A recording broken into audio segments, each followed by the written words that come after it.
Halo Sobat Cerita, sebelum kita memulai kisahnya, jangan lupa like dan subscribe supaya tidak ketinggalan cerita mengharukan lainnya. Saya doakan yang sudah like dan subscribe semoga selalu dilancarkan rezeki dan segala urusannya. Amin ya robbal alamin.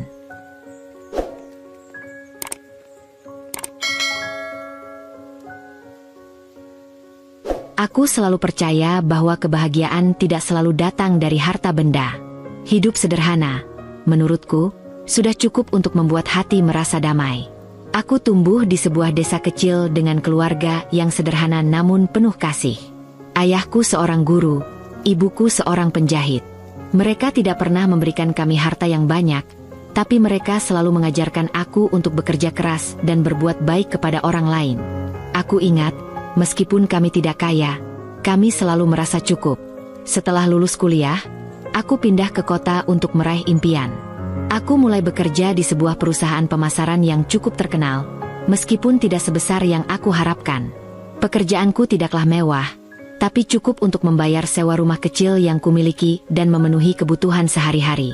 Aku bahagia, meskipun terkadang rasa lelah mendera, tapi aku selalu berusaha optimis. Kemudian, aku bertemu Damar. Ia tampan, cerdas, dan memiliki ambisi besar. Setidaknya itulah yang aku lihat saat pertama kali mengenalnya.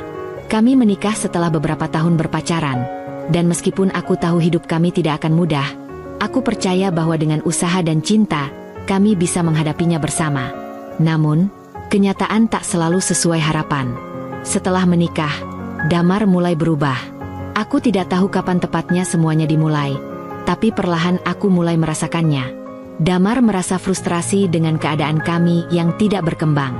Aku bekerja keras, namun gaji yang kumiliki hanya cukup untuk memenuhi kebutuhan dasar. Sementara itu, Damar mulai meremehkan pekerjaanku. Baginya, menjadi manajer pemasaran di perusahaan biasa sepertiku adalah pekerjaan yang tidak bergengsi. Kenapa kamu nggak cari kerja yang lebih menjanjikan? Semua teman-temanku sudah bisa beli mobil baru, rumah besar. Kenapa kita masih begini-begini saja? Kata Damar suatu malam, sambil menatap layar ponselnya. Aku hanya bisa terdiam mendengarnya. Setiap kata yang keluar dari mulutnya seakan menusuk hatiku. Aku merasa sudah memberikan yang terbaik untuk keluarga kami. Aku menghemat uang, membeli barang-barang yang benar-benar diperlukan, dan berusaha memberikan kejutan-kejutan kecil untuk Damar. Mungkin, aku berharap itu bisa membuatnya merasa dihargai. Tetapi semua usahaku seakan sia-sia. Damar sepertinya tidak pernah puas dengan apapun yang kami miliki. Hari demi hari, Damar semakin sering mengeluh tentang betapa hidup kami terjebak dalam rutinitas yang membosankan. Ia tidak pernah melihat sisi baik dari apa yang kami miliki. Baginya, kehidupan yang kami jalani tidak cukup. Aku merasa semakin tertekan. Namun aku tetap berusaha bersabar. Aku tahu hidup tak selalu mudah, dan aku yakin, jika kami berdua terus berjuang, semuanya akan membaik. Namun, aku mulai merasa semakin terpinggirkan. Damar sering pulang larut malam, dan ketika ia ada di rumah, ia lebih memilih menghabiskan waktu dengan ponselnya daripada berbicara denganku. Rasanya, aku sudah seperti tidak ada artinya baginya. Aku mencoba berbicara dengannya, mencoba memahami perasaannya, tapi setiap kali aku mulai berbicara, Damar hanya mengalihkan pembicaraan atau bahkan diam saja. Beberapa minggu kemudian, aku mulai mendengar desas-desus yang tidak enak. Beberapa kali aku mendapati Damar menerima pesan dari nomor yang tidak kukenal. Pesan-pesan yang ia sembunyikan dengan cepat setiap kali aku masuk ke ruangan. Ada satu malam ketika aku terbangun di tengah malam, dan Damar tidak ada di sampingku. Aku menunggu, lalu akhirnya bangun dan mencari di ruang tamu. Saat itu, aku melihatnya sedang mengobrol dengan seorang wanita melalui video call, tersenyum dengan tatapan yang tidak pernah ia tunjukkan padaku. Hatiku terasa hancur, tetapi aku tidak bisa berkata apa-apa. Aku memilih untuk diam, mencoba untuk menerima kenyataan meskipun rasa sakit itu semakin menggerogoti hatiku. Hari-hari berlalu dengan penuh ketegangan. Damar semakin menjauhkan diri. Aku merasakan ada yang salah, tetapi aku tidak tahu harus berbuat apa. Setiap kali aku mencoba menanyakan apa yang terjadi, Damar hanya menjawab dengan kalimat yang samar, atau bahkan menghindari pembicaraan sama sekali. Aku merasa seperti ada tembok besar yang menghalangi kami, dan aku hanya bisa memandanginya, terjebak dalam kebingunganku. Aku merasa kehilangan dirinya, kehilangan suamiku yang dulu penuh cinta. Sekarang, aku tidak tahu siapa yang berdiri di depanku. Damar yang aku kenal tidak lagi ada. Ia lebih memilih dunia luar, wanita-wanita lain yang menurutnya bisa memberinya kehidupan yang lebih baik.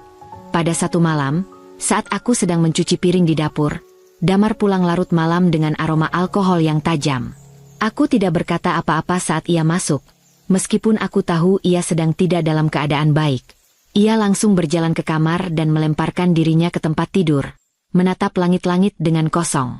Aku mengikuti langkahnya dengan langkah pelan, berdiri di pintu kamar, merasa bingung dan terluka. "Kenapa kamu pulang malam sekali? Di mana kamu tadi?" Tanyaku dengan suara pelan, mencoba menahan air mata yang sudah hampir menetes. Damar tidak menjawab, hanya menghela napas panjang. Ia memalingkan wajahnya dariku dan berkata, "Aku capek. Jangan tanya lagi." Aku terdiam, menahan rasa sakit yang semakin mencekam. Seakan-akan, suamiku yang dulu penuh kasih sayang dan perhatian kini telah hilang. Aku tidak tahu seberapa lama lagi aku bisa bertahan dalam kebingunganku. Aku merasa semakin jauh dari Damar, dan semakin lama aku merasa ada yang lebih besar yang harus aku simpan. Tapi aku juga tahu, ada rahasia besar dalam diriku yang mungkin bisa mengubah segalanya. Rahasia yang selama ini kutahan rapat-rapat, bahkan dari suamiku sendiri. Hari-hari kami semakin berat. Setelah menikah beberapa tahun yang lalu, aku dan Damar mulai menjalani hidup bersama dengan harapan bahwa kami bisa saling mendukung dan berbagi kebahagiaan. Namun, kenyataannya tidak semudah itu. Damar mulai menunjukkan sisi yang berbeda setelah beberapa waktu. Aku tahu, pada awalnya ia sangat mencintaiku, tetapi seiring berjalannya waktu, aku merasakan perubahan yang menyakitkan. Aku bekerja keras setiap hari, mencoba memberi yang terbaik untuk kami. Damar, meskipun tidak memiliki pekerjaan dengan gaji tinggi, sering merendahkan pekerjaanku yang menurutnya biasa saja. Aku bekerja sebagai manajer pemasaran di sebuah perusahaan, yang memang tidak seprestisius pekerjaan yang ia impikan. Tapi bagiku, itu sudah cukup. Namun, bagi Damar, itu adalah hal yang memalukan. "Kenapa kamu nggak coba cari pekerjaan yang lebih bergengsi? Teman-temanku banyak yang sudah punya rumah besar, mobil baru. Kenapa kita masih begini?" Keluh Damar seringkali. Setiap kali mendengar kata-katanya, aku hanya bisa menunduk dan mencoba menahan perasaan. Aku tahu kami tidak kaya, tetapi aku berusaha sebaik mungkin untuk menjaga rumah tangga kami tetap hangat. Namun, keluhan Damar semakin sering terdengar. Ia sering mengeluh tentang kehidupan kami yang tidak berkembang, merasa terjebak dengan kenyataan yang ada. Aku mencoba untuk berbicara, memberinya semangat. Namun yang aku dapatkan justru tatapan kosong atau kata-kata pedas yang semakin menggurui. Aku tahu, Damar lebih banyak menghabiskan waktunya dengan teman-temannya, berbicara tentang mobil mewah dan rumah besar. Sesekali, ia bercerita tentang rencana-rencana untuk membuka usaha, tetapi tidak pernah ada tindakan nyata. Aku mulai merasa seolah-olah aku hidup dengan seseorang yang hanya bisa berhayal, tanpa berusaha mewujudkan impian tersebut. Namun, aku tetap mencoba untuk bersabar. Tapi semua itu mulai berubah ketika aku mulai melihat tingkah lakunya yang semakin aneh. Damar semakin jarang pulang tepat waktu, dan ketika aku mencoba menanyakannya, ia selalu mengalihkan pembicaraan. Aku merasa, semakin lama, kami semakin jauh. Damar tidak lagi peduli dengan apa yang aku lakukan, dan aku merasa seperti seorang istri yang tidak dihargai. Suatu malam, aku terbangun di tengah malam dan mendapati Damar tidak ada di tempat tidur. Dengan hati yang berdebar, aku mencari-cari di seluruh rumah. Ternyata, ia sedang duduk di ruang tamu, menatap ponselnya dengan serius. Ketika aku masuk, ia terlihat terkejut dan cepat-cepat menyembunyikan ponselnya. "Damar, kenapa kamu tidak tidur? Sudah larut," tanyaku dengan suara yang masih lemah, mencoba untuk tidak menunjukkan kecurigaan. Ia tersenyum, meskipun senyumnya terasa dipaksakan. "Aku cuma lagi kerja. Jangan ganggu," jawabnya cepat, matanya tidak menatapku langsung. Aku merasa ada yang aneh, tapi aku tidak tahu apa yang harus aku katakan. Kepercayaan kami mulai retak, namun aku memilih untuk diam, berpura-pura tidak tahu apa-apa. Setiap kali aku merasa ada yang salah, Damar selalu punya alasan. Aku mulai meragukan segalanya, bahkan kejujuran Damar. Tapi malam itu, aku akhirnya mendapat jawaban dari apa yang sudah lama aku curigai. Pagi harinya, saat aku sedang mengerjakan pekerjaan rumah, ponsel Damar yang tergeletak di meja tiba-tiba berdering. Aku merasa ragu untuk mengangkatnya, tetapi entah mengapa, tanganku seperti tergerak untuk melihatnya. Di layar ponselnya, ada pesan yang cukup membuat jantungku berhenti sejenak. Itu adalah pesan dari seorang wanita yang bernama Maya, dengan kata-kata yang sangat intim dan menggoda. Aku membaca pesan itu dengan mata yang semakin berkaca-kaca. Maya, aku rindu kamu.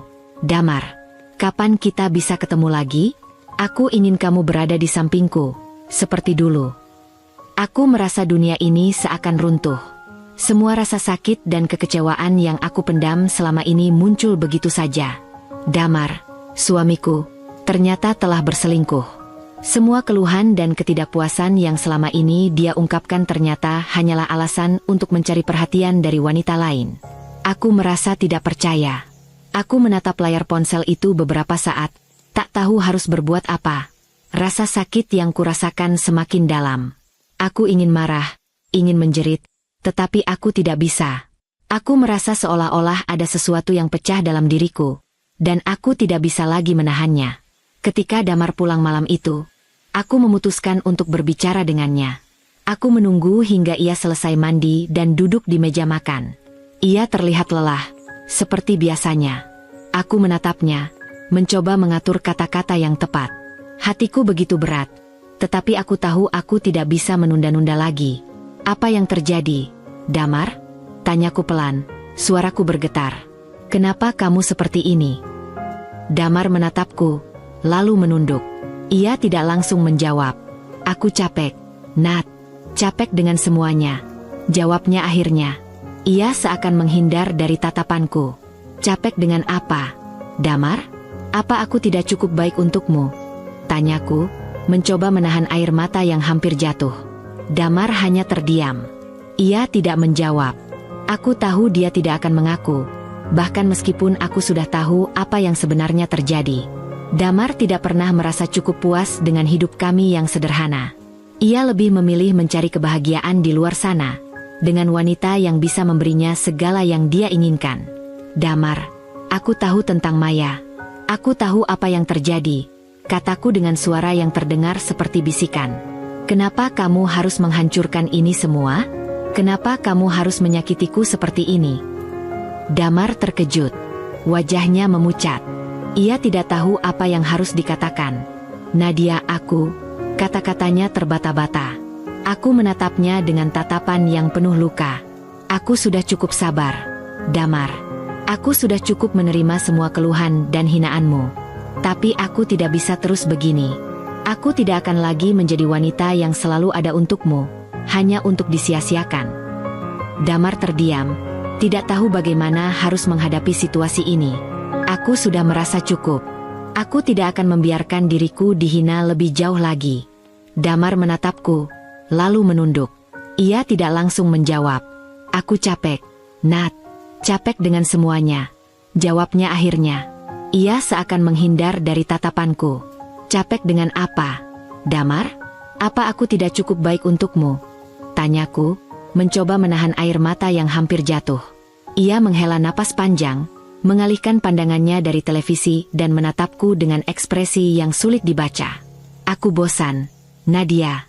Bosan banget hidup begini.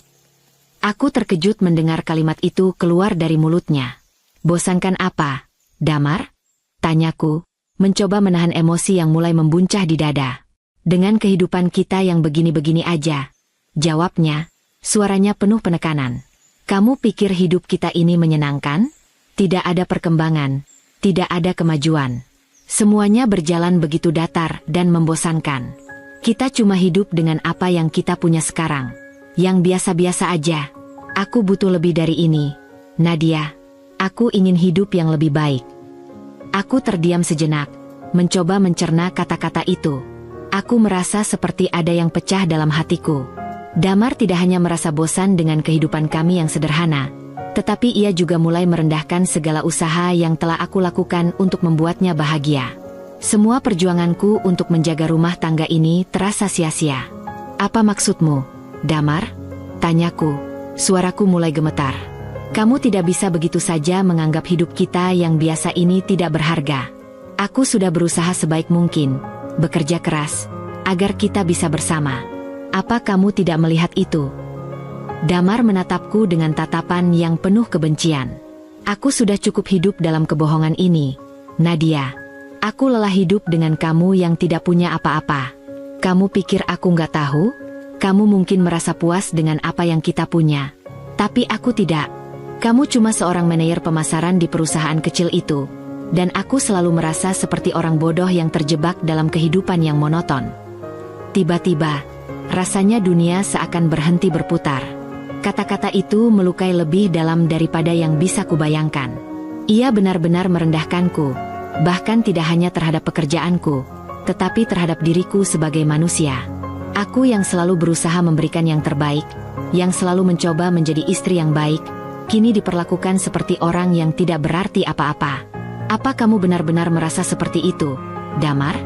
Tanyaku, hampir tidak percaya dengan apa yang baru saja aku dengar. Apakah aku tidak cukup bagimu? Apakah semua yang aku lakukan selama ini tidak berarti apa-apa? Damar mencibir, dan dengan nada yang penuh amarah, ia melanjutkan, "Kamu tidak paham, Nadia. Aku butuh lebih. Aku lelah hidup dengan orang yang tidak bisa memberiku apa-apa. Aku bosan, capek, dan aku tidak tahu harus bagaimana lagi. Aku merasakan darahku mendidih. Rasa marah, kecewa, dan sakit hati bercampur aduk dalam diriku. Aku mulai menangis, tetapi bukan karena kelemahan. Ini adalah air mata yang keluar dari rasa terluka yang mendalam. Kamu tahu apa, Damar? Kamu tidak menghargai aku sama sekali. Semua yang aku lakukan, kamu anggap tidak ada artinya. Kamu pikir aku hidup dengan semua ini dengan mudah? Kamu pikir aku nggak tahu bagaimana rasanya merasa terkekang oleh orang yang tidak pernah puas dengan apa yang ada?" Damar tampaknya semakin tidak peduli. Ia berdiri, berjalan menuju pintu, lalu berhenti di ambang pintu. "Aku ingin keluar. Aku butuh waktu untuk berpikir. Aku nggak bisa terus hidup begini," katanya dengan suara datar. Tanpa menunggu jawabanku, ia meninggalkan rumah. Aku terdiam di tempatku, merasakan setiap detik berlalu begitu berat. Aku tahu ini bukan lagi sekadar pertengkaran biasa. Ini lebih dari itu. Damar sudah terlalu jauh merendahkan dan menyakitiku. Aku merasa terhina, bukan hanya sebagai seorang istri, tetapi sebagai seorang manusia yang telah memberikan segalanya. Aku terjatuh di lantai, terisak dalam diam, merasakan luka yang semakin dalam. Pagi itu, aku bangun dengan perasaan yang berat, seakan ada sesuatu yang mengikatku, tetapi juga ada sedikit rasa lega yang mulai muncul. Aku tidak tahu apa yang akan terjadi setelah ini, namun satu hal yang aku tahu pasti, aku tidak bisa bertahan lebih lama lagi. Damar masih terlelap di kamarnya, mungkin setelah semalaman bergulat dengan pikirannya. Aku duduk di meja makan, menatap secangkir kopi yang sudah lama dingin. Semua kenangan yang datang dalam pikiranku terasa seperti tumpukan beban yang berat, dan aku merasa terperangkap dalam kebohongan yang kami jalani selama bertahun-tahun ini. Aku telah memberikan segalanya, waktu, tenaga, bahkan bagian dari diriku. Tapi apa yang aku terima? Keluhan, hinaan, dan ketidakpuasan yang tak pernah berakhir dari Damar. Aku mengingat betapa indahnya awal pernikahan kami, ketika Damar begitu penuh semangat dan harapan. Aku merasa diberkahi memiliki suami yang berambisi untuk membangun masa depan bersama. Tapi seiring waktu, harapan itu perlahan menghilang, digantikan oleh keluhan demi keluhan yang tak kunjung berhenti. Aku terus berusaha memberikan lebih, bahkan saat aku merasa lelah. Aku bekerja keras, membantu perekonomian kami, mencicil utang, dan mencoba mendukung usahanya yang selalu gagal. Namun, Damar tetap merasa kurang. Aku merasa seperti aku tidak pernah cukup. Dengan langkah yang berat, aku menuju kamar Damar. Aku berdiri di pintu, melihatnya yang masih tertidur. Wajahnya tampak tenang, tapi hatiku terasa seperti tercabik-cabik. Aku tahu keputusan ini adalah keputusan yang harus aku buat, meskipun rasanya sangat sulit. "Damar." Aku memanggilnya dengan suara lembut, berusaha membangunkannya. "Damar, bangun." Dia membuka matanya perlahan, tampak bingung sejenak, kemudian duduk dan menatapku. Ada apa, Nat? Tanyanya dengan suara serak, masih terbangun dari tidur. Aku mengatur napasku dan menatapnya dengan tegas, meskipun hatiku sedang bergejolak. Aku sudah memikirkan semuanya. Damar, aku nggak bisa terus begini. Aku nggak tahan lagi. Damar menatapku dengan ekspresi kosong, seolah tidak mengerti. Maksud kamu apa, Nat? Kenapa? Apa yang salah? Aku menarik napas panjang, mencoba menenangkan diri. Aku nggak bisa terus hidup dengan keluhan dan ketidakpuasanmu. Damar, aku sudah berusaha memberikan segalanya untuk kita. Aku bekerja keras untuk ekonomi kita, tetapi kamu selalu merasa kurang. Apa yang aku lakukan tidak pernah cukup untukmu. Aku merasa dihina. Damar, selama ini aku berusaha menjadi istri yang baik, tapi kamu selalu merendahkanku. Damar terdiam, tampaknya terkejut dengan kata-kataku. Matanya membesar, dan ia tampak kebingungan. Namun, tak ada rasa penyesalan di wajahnya. Jadi, kamu serius mau meninggalkanku? Tanyanya, suaranya terdengar sedikit kebingungan namun seperti tanpa rasa takut. Aku menatapnya dengan tegas. Iya, Damar. Aku sudah memutuskan. Aku tidak bisa lagi terus merasa seperti ini. Aku sudah cukup berkorban, cukup memberikan, dan aku lelah. Aku lelah dengan semua ini. Aku tidak bisa terus hidup denganmu hanya untuk mendengar keluhan dan ketidakpuasanmu. Damar terdiam beberapa detik, lalu mengeluarkan suara kecil yang seolah menganggap remeh seluruh permasalahan ini. Hah, kalau itu yang kamu inginkan, ya udah, kamu pergi aja, jawabnya, dengan nada arogan yang hampir tidak peduli. Aku terkejut mendengar kata-kata itu. Sebuah perasaan hancur menyusup ke dalam hatiku. Damar, apa kamu tidak peduli? Tanyaku, dengan suara yang hampir patah. Apa kamu tidak merasa kehilangan aku? Damar mengangkat bahunya, menatapku dengan sikap santai. Mau pergi? Silakan aja. Kalau kamu merasa hidup dengan aku itu nggak bahagia, ya kamu bebas kok. Aku nggak bisa nyenengin kamu terus. Aku udah bilang dari dulu, kan? Aku nggak butuh drama. Aku hampir tidak percaya dengan apa yang baru saja dia katakan. Kata-kata yang begitu dingin dan merendahkan, seperti aku tidak pernah berarti apa-apa baginya. Seolah-olah aku hanya sekedar bagian dari kehidupannya yang bisa dibuang begitu saja. Jadi gitu? Aku melanjutkan dengan suara bergetar, mencoba menahan air mata. Kamu begitu mudah melepaskan aku setelah semua yang kita lalui bersama. Damar mengangguk santai, masih dengan ekspresi acuh tak acuh. Kamu mau pergi? Ya udah, pergi aja. Aku nggak bakal nyari-nyariin. Aku udah capek sama segala drama yang kamu buat. Kalau kamu merasa nggak bahagia, berarti memang itu keputusan yang terbaik, kan? Setiap kata yang keluar dari mulutnya seperti tamparan di wajahku.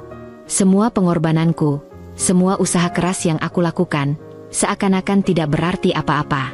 Semua itu dibalas dengan kata-kata yang sangat merendahkan dan arogan. Aku menatapnya sekali lagi, berusaha untuk mengendalikan diriku. Aku tidak akan lagi hidup denganmu, Damar. Aku sudah cukup merasa dihina. Aku ingin hidup yang lebih baik. Dengan satu gerakan, aku berbalik dan berjalan menuju pintu, meninggalkan Damar yang tetap duduk di sana dengan sikap arogan dan tak peduli. Meninggalkan rumah ini, tempat yang dulu aku anggap sebagai rumah yang penuh cinta. Kini, rumah itu hanya tinggal kenangan pahit yang akan aku lupakan. Namun, Damar tidak mencoba menghentikanku. Tidak ada upaya untuk memperbaiki segalanya. Hanya sebuah anggukan acuh tak acuh. Ya udah, pergilah, katanya, seolah tidak ada yang penting dalam kepergianku. Aku berjalan keluar dari rumah itu dengan langkah mantap, namun perasaan dalam hatiku campur aduk. Aku merasa lega, namun juga penuh rasa sakit. Keputusan untuk meninggalkan Damar bukanlah keputusan yang mudah, tetapi aku tahu itu adalah langkah yang harus aku ambil. Aku sudah terlalu lama berusaha untuk memenuhi harapan yang tidak pernah tercapai. Aku sudah memberi segalanya, namun yang aku terima hanyalah keluhan dan penghinaan. Saat aku melangkah keluar, ada satu hal yang aku rasa harus aku lakukan. Ada sesuatu yang Damar harus tahu, sesuatu yang selama ini aku sembunyikan darinya. Sesuatu yang akan mengguncang dunianya. Dan mungkin saja, akan membuatnya menyesal. Aku berdiri di depan mobilku, mobil yang selalu Damar anggap sebagai hal biasa, seolah itu hanya benda yang tidak berarti. Namun, mobil itu adalah salah satu bukti dari apa yang selama ini aku sembunyikan. Aku tidak pernah menunjukkannya padanya, karena aku ingin agar ia melihatku bukan hanya sebagai wanita yang kaya, tetapi sebagai wanita yang bekerja keras, yang berjuang untuk keluarga kami. Aku masuk ke dalam mobil dan segera menghubungi seseorang. Beberapa detik kemudian, suara sekretaris pribadiku terdengar di seberang telepon. "Selamat pagi, Bu Nadia. Apa yang bisa saya bantu?" Suara sekretarisku terdengar penuh rasa hormat, dengan nada yang profesional. Aku mengatur napas, dan berkata dengan nada yang tegas dan penuh wibawa. "Saya ingin kamu siapkan dokumen untuk transaksi properti yang akan kita selesaikan minggu depan. Pastikan juga jadwal pertemuan dengan CEO perusahaan multinasional sudah terkonfirmasi. Kita akan menandatangani kontrak ekspansi internasional di Asia Tenggara." Sekretaris pribadiku di seberang telepon segera menjawab, "Tentu, Bu Nadia. Saya akan pastikan semua berjalan sesuai rencana." Aku menutup telepon dengan tangan yang sedikit gemetar. Sekretaris itu tahu bahwa aku adalah CEO dari beberapa perusahaan besar yang kini berkembang pesat di berbagai sektor, dari properti hingga teknologi. Aku tidak pernah membanggakan hal ini, tidak pernah menunjukkannya pada Damar, karena aku ingin dia melihatku sebagai wanita yang berjuang dengan tangannya sendiri. Aku ingin ia menghargai apa yang telah aku lakukan, bukan hanya berdasarkan kekayaanku. Dengan perasaan penuh tekad, aku keluar dari mobil dan kembali menuju rumah. Aku tahu, jika aku terus pergi begitu saja tanpa mengungkapkan siapa diriku sebenarnya, aku akan selalu terasa seperti wanita yang lemah dan tak dihargai. Aku harus memberi Damar pelajaran yang keras, agar dia tahu betapa besar kesalahannya meremehkan aku selama ini. Aku mengetuk pintu rumah, dan tak ada jawaban. Aku tahu Damar pasti ada di dalam. Aku berdiri tegak di depan pintu, menunggu hingga akhirnya Damar membuka pintu dengan wajah yang terlihat acuh tak acuh. "Mau pergi?" tanyanya dengan senyum sinis, seolah tak peduli dengan apa yang terjadi. Aku menatapnya dalam-dalam, dan untuk pertama kalinya dalam pernikahan ini, aku merasa benar-benar kuat. "Tidak, Damar. Aku tidak akan pergi tanpa memberi penjelasan padamu," jawabku dengan suara yang penuh kekuatan. Damar menatapku bingung. "Penjelasan apa lagi, Nadia?" tanyanya, masih dengan nada meremehkan. Aku mengatur napas panjang, lalu mulai berbicara dengan nada yang tenang namun tegas. "Selama ini, kamu selalu menganggap aku hanya wanita biasa, yang hidup pas-pasan dan bekerja keras hanya untuk memenuhi kebutuhan kita. Kamu selalu merendahkan apa yang aku lakukan, merasa bahwa apa yang aku beri tidak pernah cukup. Tapi kamu tidak pernah tahu siapa aku sebenarnya." Aku berhenti sejenak, memberi waktu bagi Damar untuk mencerna kata-kataku. "Damar, aku bukan wanita yang kamu kira.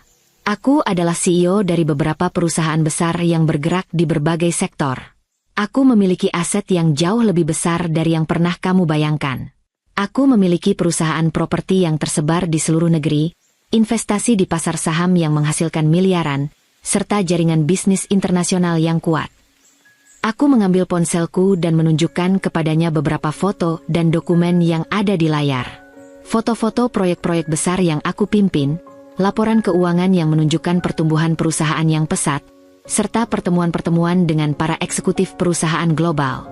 "Kamu lihat ini, Damar?" Aku menunjukkan bukti-bukti di layar ponselku. "Ini adalah kenyataan yang selama ini kamu abaikan. Aku tidak hanya bekerja keras, aku membangun kerajaan bisnis sendiri. Aku punya kekayaan yang bahkan kamu tidak pernah bisa bayangkan." Damar terdiam, wajahnya memerah, dan matanya terlihat bingung. Mungkin ia tidak menyangka bahwa aku selama ini menyembunyikan segalanya darinya. "Kakonglomerat," suaranya terdengar terbata-bata, tidak percaya. "Ya, Damar. Aku adalah konglomerat," jawabku dengan tenang, meskipun hatiku terasa nyeri. Dan aku tidak perlu berada dalam hubungan yang hanya membuatku merasa kecil dan dihina. Aku tidak perlu bertahan dengan seseorang yang selalu menganggap aku kurang. Aku melihat wajah Damar yang semakin bingung dan terkejut, namun aku tidak merasa kasihan. Aku sudah cukup memberi, cukup berkorban. Tapi kamu selalu merasa kurang, selalu ingin lebih. Aku lelah, Damar. Aku lelah dengan semua ini. Damar terdiam, wajahnya semakin pucat. Tetapi, kenapa kamu gak pernah bilang dari dulu? Tanyanya, hampir seperti bertanya pada dirinya sendiri. Aku memandangnya dengan tatapan tajam. Karena aku tidak ingin kamu hanya melihatku sebagai wanita kaya. Aku ingin kamu melihatku sebagai seseorang yang bekerja keras untuk keluarganya, yang peduli dan ingin membangun masa depan bersama. Tapi kamu tidak pernah menghargai itu, Damar. Kamu hanya melihat dirimu sendiri. Aku melangkah mundur sedikit, menatapnya satu kali terakhir. Ini keputusan terakhirku, Damar. Aku akan pergi dan melanjutkan hidupku, jauh dari ketidakpuasanmu. Damar hanya bisa terdiam, tidak tahu harus berkata apa. Aku tahu, pada saat itu, Damar baru menyadari betapa besar kesalahannya, tetapi sudah terlambat. Aku sudah memutuskan untuk pergi, dan tidak ada yang bisa mengubahnya. Setelah berpisah dari Damar, hidupku terasa lebih ringan, meskipun ada rasa kosong yang sulit dihilangkan. Aku sudah membuat keputusan yang tepat, tetapi aku tahu jalan ke depan tidak akan mudah. Selama ini, aku selalu menghindari sorotan publik, tidak ingin kehidupan pribadi dan kesuksesanku diumbar ke media. Aku ingin sukses yang kuraih terasa pribadi, bukan karena aku ingin pamer, tetapi karena aku ingin dihargai atas usaha dan kerja kerasku, bukan karena status atau kekayaan. Namun, setelah berpisah dengan Damar, aku merasa ada kebutuhan untuk membuktikan sesuatu yang lebih besar kepada dunia, terutama kepada Damar. Aku ingin dia tahu bahwa aku lebih dari sekadar wanita yang diabaikan oleh suaminya, lebih dari sekadar seorang istri yang berusaha memenuhi ekspektasi orang lain. Aku adalah seorang wanita yang memiliki dunia sendiri, yang bisa berdiri di atas kakinya sendiri, dan yang tak terpengaruh oleh pandangan sempit seseorang terhadap diriku. Beberapa minggu setelah perpisahan itu, aku mulai merenungkan hal ini lebih dalam. Aku memutuskan bahwa sudah saatnya dunia mengetahui siapa aku sebenarnya. Jika Damar tidak bisa melihat itu, mungkin dunia bisa. Aku akan membiarkan publik tahu tentang kekayaan dan kesuksesanku yang selama ini aku sembunyikan, dan aku akan melakukannya dengan cara yang luar biasa. Aku menghubungi agensi PR yang menangani citra perusahaan-perusahaanku, memberitahu mereka bahwa aku ingin agar media mengekspos diriku secara besar-besaran. Aku ingin dunia tahu siapa aku, dan apa yang telah aku capai. Mereka segera merespons dengan antusiasme tinggi, mengatur berbagai jadwal wawancara, pemotretan, dan pemberitaan. Pada hari pertama eksposur itu, aku duduk di ruang konferensi pers, mengenakan gaun hitam elegan yang menunjukkan kesan profesional dan penuh wibawa. Kamera-kamera mulai berkedip, wartawan mulai mengajukan pertanyaan, dan aku merespons setiap pertanyaan dengan percaya diri. Apa yang membuat Anda memilih untuk tetap menjaga kerendahan hati meskipun Anda memiliki begitu banyak kesuksesan? Tanya salah seorang wartawan. Aku tersenyum tipis, menatap mereka dengan tatapan penuh keyakinan. Saya selalu percaya bahwa kerja keras dan ketekunan lebih penting daripada apa yang terlihat di luar. Saya tidak ingin orang melihat saya hanya sebagai seorang wanita kaya. Saya ingin mereka melihat saya sebagai seseorang yang memiliki kemampuan untuk mengubah hidupnya dan dunia di sekitar saya. Saya bekerja keras setiap hari, mengelola beberapa perusahaan besar, dan bahkan memiliki proyek-proyek sosial yang membantu banyak orang. Wah, kami semua terkejut dengan keberhasilan Anda yang luar biasa, Bu Nadia, kata seorang wartawan lain. Boleh tahu, bagaimana Anda mengelola begitu banyak perusahaan dan investasi dalam berbagai bidang? Aku menjelaskan dengan lancar bagaimana aku memulai dari bawah, bagaimana aku mengembangkan perusahaan-perusahaan dalam bidang properti, teknologi, dan investasi, serta bagaimana aku membangun jaringan global yang memungkinkan ekspansi bisnis ke luar negeri. Aku berbicara tentang bagaimana aku memimpin tim yang profesional, bagaimana aku mengelola sumber daya dengan bijak, dan bagaimana aku bekerja tanpa henti untuk mengatasi berbagai tantangan dalam dunia bisnis yang kompetitif. Dan untuk masa depan, lanjutku, saya berharap bisa terus menginspirasi wanita-wanita di luar sana untuk berani mengejar impian mereka, tidak peduli apa yang orang lain katakan atau pikirkan tentang mereka. Setiap kata yang aku ucapkan terasa seperti cambukan bagi diriku sendiri, mengingat betapa banyaknya waktu yang aku sia-siakan bersama Damar, berusaha membuatnya melihat siapa aku sebenarnya. Kini, aku tidak hanya ingin Damar yang menyadari kesalahannya, tetapi dunia harus tahu bahwa aku adalah wanita yang pantas untuk dihormati, wanita yang berhasil dengan caranya sendiri. Pada hari itu juga, aku menerima banyak pesan dari teman-teman dan rekan bisnis yang mengagumi keberanianku, serta banyak wanita yang merasa terinspirasi oleh kisah hidupku. Namun, yang paling mengejutkan adalah pesan yang datang dari Damar. Pesan itu singkat namun penuh emosi, hanya berisi kalimat yang aku tahu dia harap akan membuatku melunak. Nadia, aku menyesal. Aku salah. Aku tidak tahu apa yang telah aku lakukan. Kamu luar biasa. Aku ingin kembali. Tolong beri aku kesempatan lagi. Aku tidak bisa menahan tawa, meskipun hatiku terasa hancur. Aku tahu dia merasa terkejut dan menyesal, tetapi dia terlambat. Sudah terlalu banyak kata-kata dan janji kosong yang aku dengar dari mulutnya. Dia telah meremehkan aku, merendahkan segala usaha dan keberhasilanku, dan kini dia ingin kembali hanya karena dia melihat aku menjadi lebih besar dan lebih sukses daripada yang dia bayangkan. Aku mengambil napas dalam-dalam dan membalas pesan itu dengan satu kalimat yang jelas dan tegas. Damar, kamu terlambat. Aku sudah tidak ada di sana lagi. Aku sudah melangkah lebih jauh dan lebih tinggi. Kamu tidak punya tempat di hidupku lagi. Aku merasa lega setelah menekan tombol kirim. Walaupun ada rasa sakit yang masih tertinggal. Aku sudah cukup dengan masa lalu itu. Aku tidak lagi merasa kecil hanya karena aku adalah seorang wanita. Aku tahu bahwa aku lebih dari itu. Beberapa waktu setelah pemberitaan besar itu, Damar mencoba menghubungiku beberapa kali, mengirimkan pesan dan menelepon. Namun, aku tidak pernah menanggapinya. Aku sudah membuat keputusan. Dan aku tahu keputusan itu benar. Aku akan melanjutkan hidupku, menjalani perjalanan yang jauh lebih besar dan lebih indah tanpa ada orang yang merendahkanku. Aku tidak lagi berada dalam bayang-bayang seseorang yang tidak menghargai keberadaanku. Kini, aku adalah wanita yang sukses, mandiri, dan tidak membutuhkan siapapun untuk menentukan harga diriku.